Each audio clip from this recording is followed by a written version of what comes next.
দর্শক, আমিরুল মোমিনিন মানিক আপনাদের প্রত্যেককে আমন্ত্রণ জানাচ্ছি এই বিশেষ পর্যালোচনায়। দুটো গুরুত্বপূর্ণ খবর নিয়ে আপনাদের সামনে হাজির হয়েছি।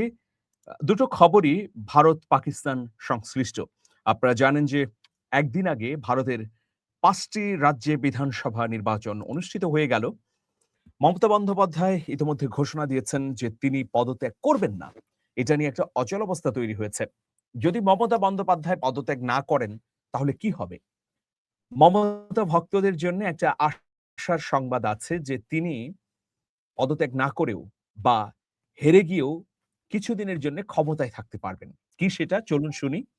ভারতের পশ্চিমবঙ্গে দীর্ঘ ৪.৫ দশকের বাম ও তৃণমূল কংগ্রেস শাসনের অবসান ঘটিয়ে সরকার গঠনের পথে বা সরকার গঠন করার জন্য অপেক্ষা করছে ভারতীয় জনতা পার্টি বিজেপি। ২৯৪টি আসনের মধ্যে ২৯৩টির ফল প্রকাশিত হয়েছে। এর মধ্যে বিজেপি পেয়েছে ২০৭টি আর মমতা বন্দ্যোপাধ্যায়ের নেতৃত্বাধীন তৃণমূল কংগ্রেস পেয়েছে ৮০টি আসন। ভারতীয় সংবাদ মাধ্যম এনডিটিভি মঙ্গলবার প্রকাশিত এক প্রতিবেদনে বলেছে যে নির্বাচন কমিশনের জ্যেষ্ঠ কর্মকর্তারা মঙ্গলবার কলকাতায় পৌঁছেছেন এবং আনুষ্ঠানিক গেজেট বিজ্ঞপ্তিও প্রকাশ করেছেন। ৬ মে রাজ্যপালকে আনুষ্ঠানিকভাবে ফলাফল সম্পর্কে অবহিত করা হয়েছে, মানে আজকে অবহিত করা হয়েছে সংবিধান অনুযায়ী। এরপর রাজ্যপাল বর্তমান মুখ্যমন্ত্রী মমতা বন্দ্যোপাধ্যায়কে পদত্যাগের আহ্বান জানাবেন। পাশাপাশি নতুন সরকার শপথ নেওয়া পর্যন্ত তাকে অন্তর্বর্তীকালীন মুখ্যমন্ত্রী হিসেবে দায়িত্ব পালনের অনুরোধ জানানো হতে পারে, যাতে প্রশাসনিক ধারাবাহিকতা অক্ষুণ্ণ থাকে। এদিকে আগামী ৯ মে বিশ্বকবি রবীন্দ্রনাথ ঠাকুরের জন্মদিনে শপথ নিতে যাচ্ছে পশ্চিমবঙ্গে নবনির্বাচিত বিজেপি সরকার। দলীয় সূত্রে জানা গেছে এই দিনটিকে রাজ্যে একটি নতুন দিনের সূচনা হিসেবে চিহ্নিত করার পরিকল্পনা করছে বিজেপি। ফলে নির্বাচনে হারলেও মমতা বন্দ্যোপাধ্যায় চাইলে আগামী ৯ মে পর্যন্ত অন্তর্বর্তীকালীন মুখ্যমন্ত্রী হিসেবে দায়িত্ব পালন করতে পারবেন। এরপর নতুন মুখ্যমন্ত্রীর শপথ নেয়ার পর ১৫ দিন থেকে ১ মাসের মধ্যে সরকারি বাসভবন খালি করে দিতে হবে মমতা বন্দ্যোপাধ্যায়কে। এখন দেখুন, মমতা বন্দ্যোপাধ্যায় কিন্তু এইসব নিয়ম বা আচারের মধ্যে যাবেন না, কারণ তিনি স্পষ্টভাবে বলেছেন তিনি পদত্যাগ করবেন না। ফলে এখন কি হবে? যে এখন রাজ্যপালকে দায়িত্ব নিতে হবে। রাজ্যপালকে একদিনের জন্য হলেও পশ্চিম বাংলার দায়িত্ব নিতে হবে। মানে রাষ্ট্রপতি শাসিত শাসন ব্যবস্থার প্রয়োগের জন্যে রাজ্যপাল দায়িত্ব গ্রহণ করবেন। এরপর রাজ্যপাল মমতা বন্দ্যোপাধ্যায়কে বহিষ্কার করবেন। তারপরেই বিজেপি ক্ষমতায় আসীন হতে পারবে। তাহলে একদিকে মমতা চাইলে ৩ দিনের জন্য অন্তর্বর্তীকালীন মুখ্যমন্ত্রীও থাকতে পারবেন। আবার আগামী ৪-৫ দিন সময় লাগবে তাকে বহিষ্কার করতে, কারণ রাজ্যপালের শাসন জারি করবেন। এরপর তাকে বহিষ্কার করা হবে। এরপর নতুন আ বিজয়ী দল বিজেপিকে ক্ষমতার জন্য আহ্বান জানানো হবে।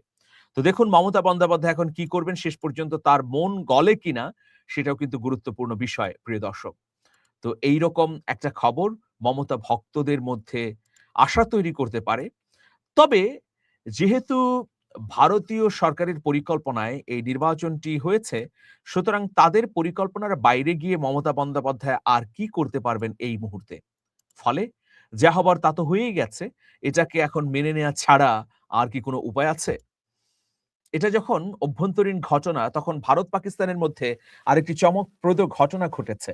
ভারতের জন্য এটা পাকিস্তানের সারপ্রাইজ বললে বাড়িয়ে বলা হবে না। আরব সাগরে আটকে পড়া একটি ভারতীয় বাণিজ্যিক জাহাজের বিপদ সংকেতে সাড়া দিয়ে উদ্ধার ও সহায়তা কার্যক্রম চালিয়েছে পাকিস্তানি নৌবাহিনী। পাকিস্তানের সামরিক বাহিনীর এক বিবৃতিতে জানানো হয়, এমভি গৌতম নামের জাহাজটি ওমান থেকে ভারতের উদ্দেশ্যে যাওয়ার পথে গুরুতর যান্ত্রিক ত্রুটির কারণে সমুদ্রে অচল হয়ে পড়ে। পরে জাহাজটি থেকে বিপদ সংকেত পাঠানো হলে দ্রুত উদ্ধার তৎপরতা শুরু হয়। এ ঘটনায় মুম্বাইয়ের maritime rescue and coordination centre ইসলামাবাদের সংশ্লিষ্ট কর্তৃপক্ষের সঙ্গে যোগাযোগ করে সহায়তা চায়। এরপর পাকিস্তান নৌবাহিনী পিএমএসএস কাশ্মীর নামের একটি জাহাজ মোতায়েন করে উদ্ধার অভিযানে অংশ নেয়। উদ্ধার অভিযানে জাহাজটির ক্রুদের খাদ্য, চিকিৎসা ও প্রয়োজনীয় প্রযুক্তিগত সহায়তা দেওয়া হয়। জাহাজটিতে ৬ জন ভারতীয় এবং ১ জন ইন্দোনেশীয় নাগরিক ছিলেন বলে জানা গেছে। বর্তমানে জাহাজটির অবস্থা স্থিতিশীল এবং ক্রুরা নিরাপদে অবস্থান করছেন। এদিকে সামাজিক যোগাযোগ মাধ্যম এক্সে প্রকাশিত একটি ভিডিওতে উদ্ধার অভিযানের দৃশ্য দেখা গেছে, যেখানে পাকিস্তান নৌবাহিনীর সদস্যদের সহায়তা কার্যক্রম চালাতে দেখা যায়।